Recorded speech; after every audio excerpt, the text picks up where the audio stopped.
Breaking, Trump is doing it. Soros promises nationwide riots right now by Sassy Liberty for freedomdaily.com.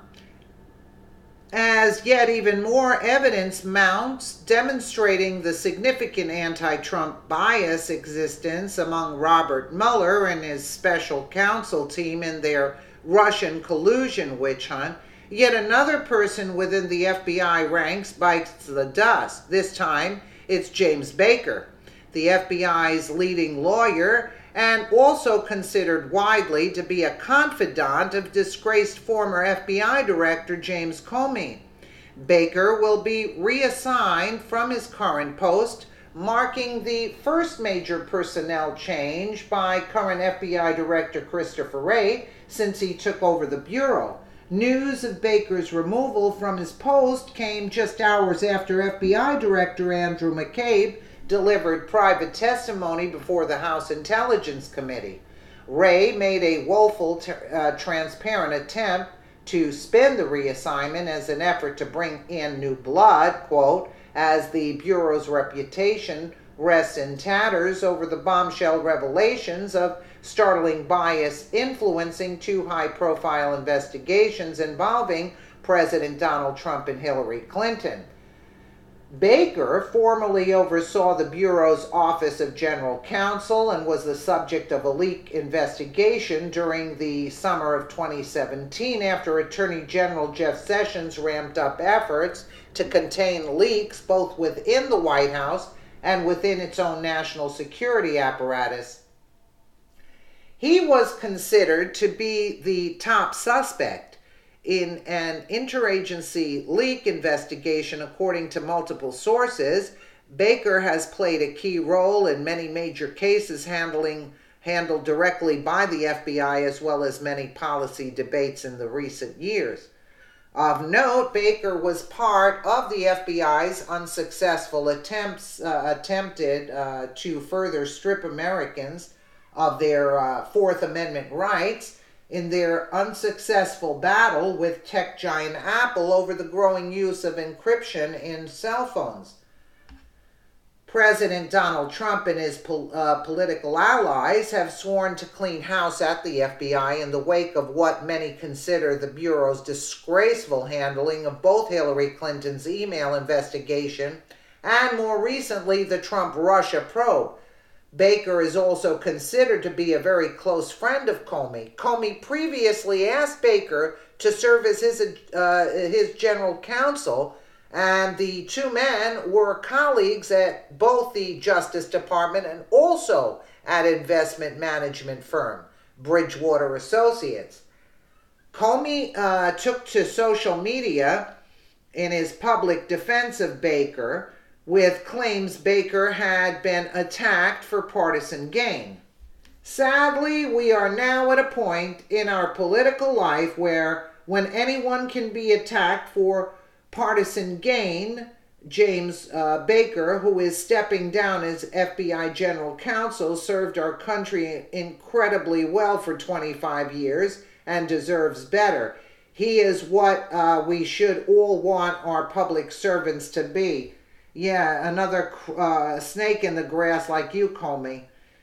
Baker was appointed to the FBI's general counsel by Comey in 2014 and had what many consider a long and distinguished history within the intelligence community according to his FBI bio. Baker worked as a federal prosecutor in the criminal division of the Department of Justice during the 1990s, joining the Office of Intelligence Policy and Review in 1996. In 2006, Baker received the George H.W. Bush Award for Excellence in Counterterrorism, the CIA's highest counterterrorism award, and according to his biography, during Baker's long and distinguished career, he received the NSA's intelligence Under Law Award, the NSA's Director's Distinguished Service Medal, and DOJ's highest award, the Edmund J. Randolph Award. He is a fellow at the Institute of Politics at the John F. Kennedy School of Government at Harvard University and a lecturer at Harvard Law School. Ray is resisting any and all efforts to learn more about Peter Strzok. Strzok was a counterintelligence agent with the FBI and upon discovery of the anti-Trump text was removed from Mueller's team and reassigned to the FBI's Human Resources Division. Likewise, Page also served on Mueller's team but returned back to her post with the FBI over the summer. Both are still presently employed with the FBI at this time.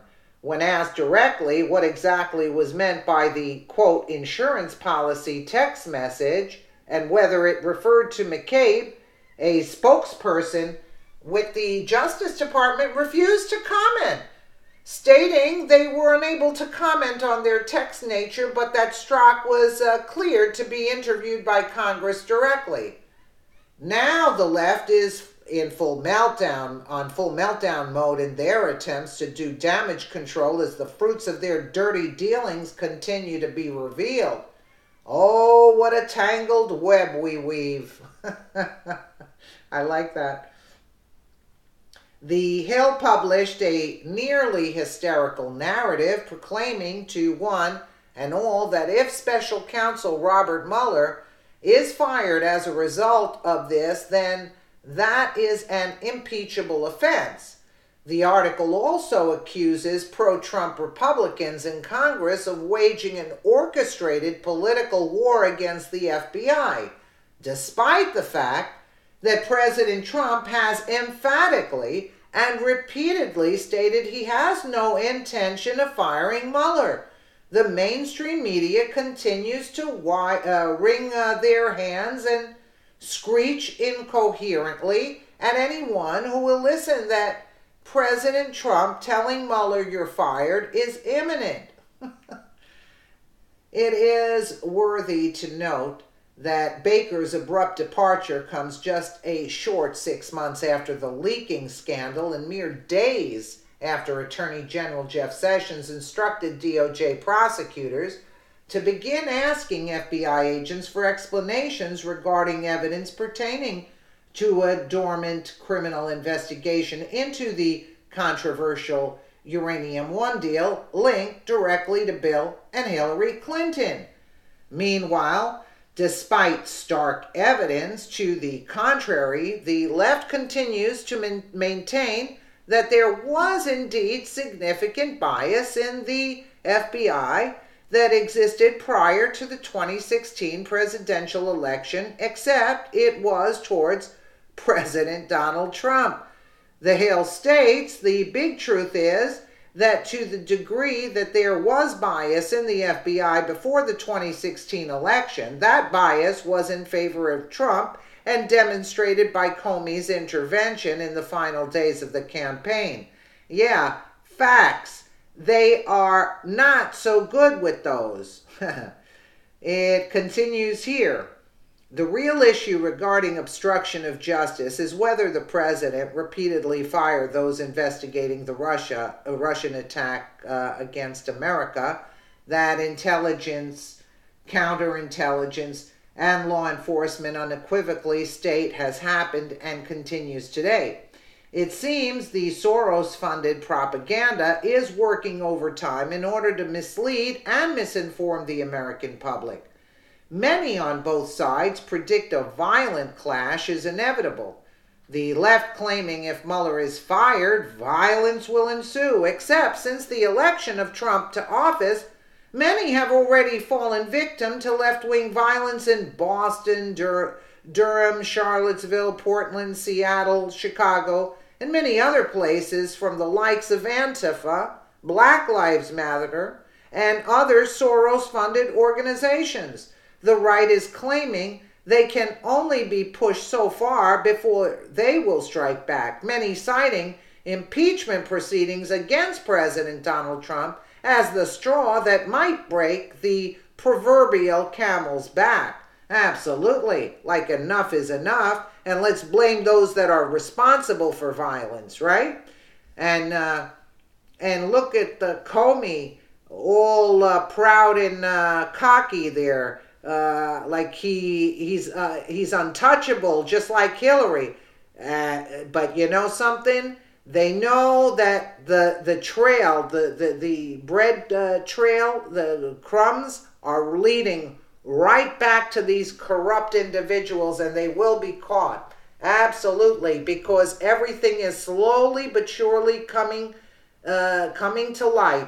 Let me know what you guys think in the comments below. And again, thank you so much for watching.